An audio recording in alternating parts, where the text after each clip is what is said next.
Hello, welcome to Tips on Teens. My name is Kent Toussaint, licensed marriage and family therapist at Teen Therapy Center here in Woodland Hills. I'm also the executive director and chairman of the board of the nonprofit organization Child and Teen Counseling, where we train therapists who are in grad school to work with kids, teens, and families and offer affordable counseling to those kids, teens, and families. Anyways, every Wednesday at noon, I answer your parenting questions, and here is the question of the week. Thanksgiving at our house was dominated by the PlayStation and phones. It wasn't just my kids, but cousins, aunts, uncles, and even grandparents. The only lasting conversation was about memes and YouTube videos. This is not how I remember the holidays when I was a kid, and it's not the memory that I want to pass down to my children. Christmas will be at our house with all the same relatives and some close friends too. I don't want it to be a repeat of Thanksgiving. What can I do to make Christmas about family time and not screen time? I think a lot of parents can relate to this.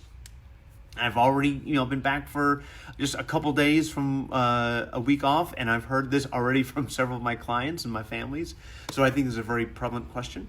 First thing I would do is I would make sure you get your spouse on board.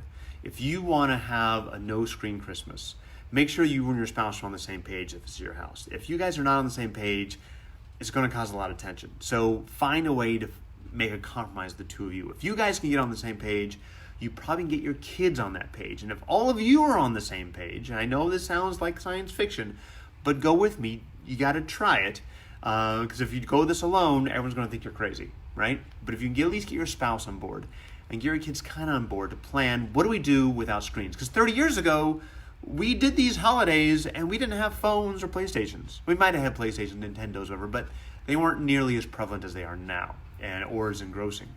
So, maybe the compromise is you have the game on the TV, like the football game or the basketball game, or, got the Christmas music on, whatever you have. So make sure that you guys, as a unit, have some kind of plan. Board games, card games, arts and crafts, fun activities to keep people involved and engaged. Because people today need something to do. It's hard for them to sit and engage in conversation because they're not used to it anymore. And once you have that, then make sure all the invitees are notified that, hey, we're having a no-screen Christmas. And maybe the compromise is if you really need your phone, you need to check a phone call or a text, or you need to catch up on your memes, you can take your phone and go outside and check out there and come back in, put your phone away. Maybe that's the middle ground, where inside the house, there's no screens. That way people don't feel like they're out of touch. If they need to contact their girlfriend or their kid or whoever, their work associate, they still have that access, but they just need to go step outside. Kind of like if they need to smoke a cigarette. Need to smoke a cigarette, go outside. When you're done, you can come back in. Maybe it's kind of like that analogy. The caveat or the fly in the ointment here is, what about pictures? People want to take candid photos. You want to take a picture of the big meal and everyone at the table. You want to take pictures of kids opening presents. And that's where the hard thing comes in, because people are going to use their phone to take pictures. And if they're taking pictures, then they're going to post it on Facebook or Instagram, and they're checking their memes, and they get lost in their phones, because we all get lost in our phones.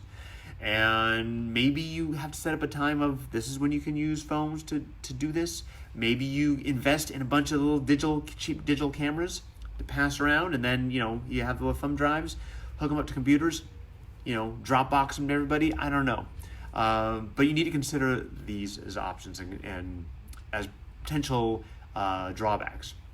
But it's not insurmountable. Some people will have a problem with it. If you find that half the party is staying outside the whole time, you can't convince them. You're not going to convince them not to go off the screen. You can't stop that.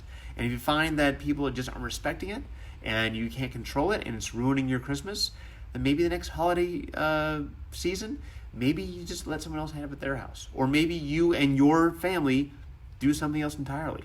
Maybe you guys go take a trip somewhere or have an intimate family gathering for yourself and go to someone else's house if they want to. And that way you're not feeling responsible to enforce these rules, because it's you can't make other adults do things they don't want to do. Also, if they're bringing kids, you may want to ask those adults to kind of enforce rules for your kids, so you're not the policeman for everyone. It's a big thing. It's a tough task. I wish this was easier. I understand the pull that screens have on us. I understand the desire to distance ourselves from those screens. It's important. Screens are dominating, and we need to find other ways to communicate outside of memes and YouTube videos. I totally agree. We could talk about this for a long time, but we only have a short time to talk about it here. If you want to talk about this more, feel free to call me anytime. If you have a question you'd like me to answer next week, you can email me at tipsonteens@teentherapycenter.com, or you can direct message us here on Facebook or Instagram, or give me a call. Love to have your phone call. Anyways, I'll see you guys next week on Wednesday, 12 o'clock. I'll answer the next question. Have a great week. Bye-bye, guys.